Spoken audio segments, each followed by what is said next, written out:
भगवान वाल्मीकि का नाम लेते हैं, जिसने रामायण लिखा। राम जी के आने के पहले उस वाल्मीकि मुनि के विषय में आप लोग जानते हैं किस जाति में जन्म लिया? श्री सदगुरु महाराज की जय। किस जाति में जन्म लिया था महर्षि वाल्मीकि ने? मेहतर के घर में। वाल्मीकि में मेहतर होता है, भंगी जिसको कहते हैं। आप सोच सकते हैं, मेहतर के परिवार में जन्म लिया बेटा और दुनिया में महान हो गया। उल्टा नाम जपत जग जाना, वाल्मीकि भय ब्रह्म समाना। हम लोग महर्षि वेद व्यास की कथा सुनते हैं। किस जाति में जन्म लिया था? तो उसके मां के शरीर से मछली की गंध आती थी, उसका नाम था मत्स्य गंधा। मतलब मछुआरी के पेट से पैदा हुआ था महर्षि वेद व्यास और दुनिया में हो गए महान, इसलिए कि संतों की संगति में उनका जुड़ा हुआ जीवन रहा। वाल्मीकि मुनि को नारद बाबा की संगति प्राप्त हुई। अब लोग संत रविदास की बात उल्टाते हैं। जूता सीने वाले की जाति में जिनका जन्म हुआ, दुनिया में एक समय था कि कितना विघ्न उनके जीवन में आया, लेकिन वो भी समय आया काशी के पंडितों ने चरण धो करके पिया उनका। वो भी परिस्थिति उसके जीवन में आई। वो खुद ही कहते हैं, जाति भी ओछी कर्म भी ओछा, ओछा खसब हमार, नीच ते प्रभु ऊंच कियो है कह रहे दास चमार। नीचे से ऊंचा बनाने का काम एकमात्र परमात्मा की भक्ति ने किया और उनके जीवन में संतों की ऐसी कृपा रही है। दुनिया में महानता महानतम शिखर पर पहुंचे। जैसे ध्रुव तारा चमकता है दूर से, ये दादू पलटू मीरा सहजो और सर्वश्रेष्ठ बाबा कबीर एकदम ध्रुव तारे के समान विश्व के मानस पटल पर चमचमा रहे हैं, दूर से ही दिखलाई पड़ रहे हैं। हम लोग सबरी का प्रसंग उठलाते हैं। मैंने भिल्ली जाति में जन्म लिया है, जो ब्राह्मण क्षत्रिय वैश्य और शूद्र किसी में नहीं आता। उससे भी नीचे स्तर में जिनका जन्म हुआ, मतंग मुनि की कृपा से उस शिखर को पाई है। अब देख लीजिए, राम की चर्चा जब करेंगे, माने ये सृष्टि, ये धरा, ये धरती जब तक रहेगी उस सबरी को कोई नहीं भूल पाए। तो संतों का सानिध्य इस महानता को पहुंचाता है। मन दुनिया में किसी की भी संगति में जाएंगे, आपको पेट चलाने की विद्या सिखाएगा।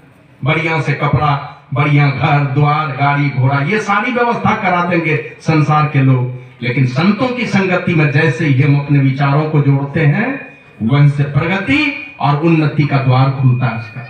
और इतनी प्रगति होती है कि उनको दूर से, बहुत दूर तक भी हाथ बढ़ा करके कोई छू नहीं सकता, इतनी महानता को हासिल कर लेते हैं।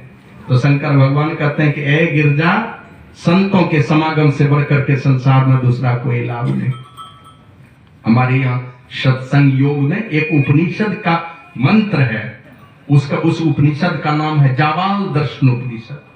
अब वो जावाल ऋषि कौन थे जानते हैं? बचपन में उसका नाम था सत्यकाम। उनकी मां थी जावाली, और जावाली वेश्या थी, गणिका थी। और उसको लगा कि मेरा बेटा ये मेरे कलंक को ढोएगा, मेरे बच्चे पर मेरा कलंक लगेगा कि वेश्या का बेटा है, बाप नहीं है इसको। सोच विचार करके उन्होंने देखा कि कहां भेजा जाए कि मेरे बेटे का ये सारा कलंक धुल जाएगा। अभी सुन रहे थे ना, वो संत तुकाराम गलती से बोल गए। वो संत एकनाथ जी महाराज थे। और माता गोदावरी दक्षिणी भारत में, ये उत्तरी भारत में जैसे मां गंगा को मानते हैं, वो माता गोदावरी दक्षिणी भारत में प्रकट हुई है। वो गौतम ऋषि ने 12 वर्षों तक ब्रह्मगिरी पर्वत पर तपस्या किया था, तब शंकर भगवान प्रकट हुए और उस जटा से मां गोदावरी प्रकट हुई है। वो माता गोदावरी कहती है, महाराज दुनिया के तमाम पापी मेरे जल में गोता लगाते हैं और कहते हैं, ए गोदावरी मैया तू मेरे पाप को धो देना। और मैं दुनिया के पापियों का पाप धोते धोते जब बोझिल हो जाती हूँ, तो आप जैसे संतों के चरणों में सिर टिक करके अपने पाप को धोने के लिए चली आती हूँ। आप जैसे महापुरुषों के चरणों में सिर टेकने के लिए मैं स्वयं गोदावरी मैया नारी के रूप में सत्संग में आकर के बैठती थी। तो वही उस मां को लगा, माता जावाली को, मेरा बेटा एक कलंक झेलेगा। तो सोच विचार करके उन्होंने विचारा अपने आप में कि दुनिया में किसी को कोई पूछने वाला नहीं है, वो अगर संतों के दरबार में पड़ जाए तो दुनिया का बेशकीमती हीरा बन जाता है। कहा कि बेटा तू चला जा कपिल भगवान के पास, वो गंगा सागर में रहते हैं, तू चला जा, तेरा उद्धार हो जाएगा, तेरा सारा कलंक धुल जाएगा। अब वो बालक चला गया तो वो पूछते हैं तुम्हारा नाम क्या है? का मेरा नाम है सत्यकाम।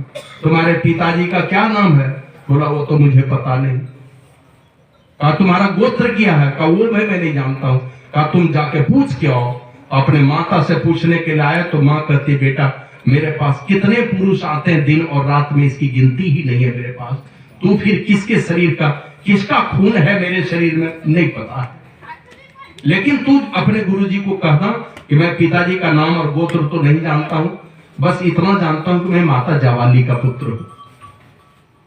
ये जाके बतलाया का तुझे ब्रह्म ज्ञान की दीक्षा अवश्य दूंगा। और क्या किया जानते हैं, कुछ गाय दे दिया और एक सांड दे करके कहा जाओ चराने के लिए, जिस दिन 1000 पूरे हो जाएंगे तब तुम आना और तब तुमको ब्रह्म ज्ञान की दीक्षा दूंगा। अब वर्षों गुजर गए, जब 1000 पूरे हो तो बूढ़ा सांड कहता है वत्स अब तो चलो।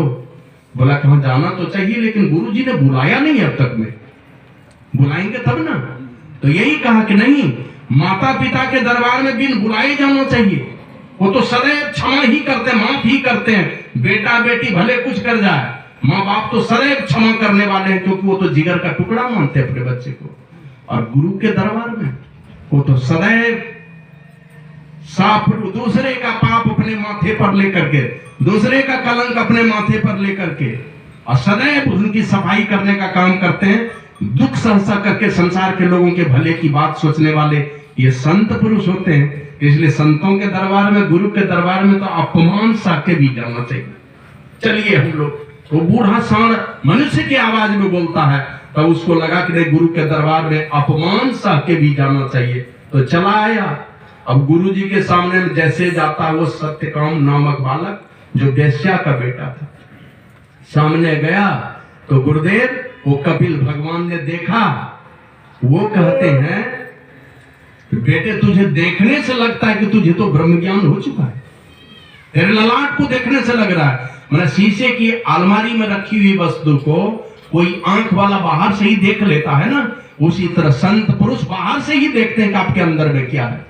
का तुझे देखने से लगता है तुझे तो ब्रह्म ज्ञान हो चुका है। का गुरुदेव सब आपकी कृपा का ही परिणाम है। बाबा कबीर की वाणी में आया, 3 लोक 9 खंड में गुरु ते बड़ा न कोई, करता करे ना करी सके गुरु करे सो है। वो जो चाहेंगे कर देंगे। हमारे गुरु महाराज लिखते हैं, गुरु दाता दयाल वह काटे जमजाल, पल में कर दे निहाल भजो साधु गुरु। ये पल में निहाल करने वाले हैं अगर उनकी दया हो जाए। गुरुदेव सब आपकी कृपा का ही परिणाम है, मुझे ब्रह्म ज्ञान हो चुका है।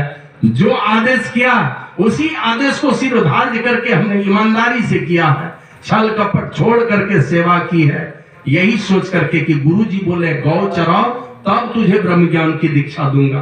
तो इसी आशा भरोसा से कि आप मेरा उद्धार कर देंगे, इसीलिए हमने गौ चराने का काम किया। लेकिन गुरु का आदेश है, उसी से परमात्मा ब्रह्म ज्ञान होता है।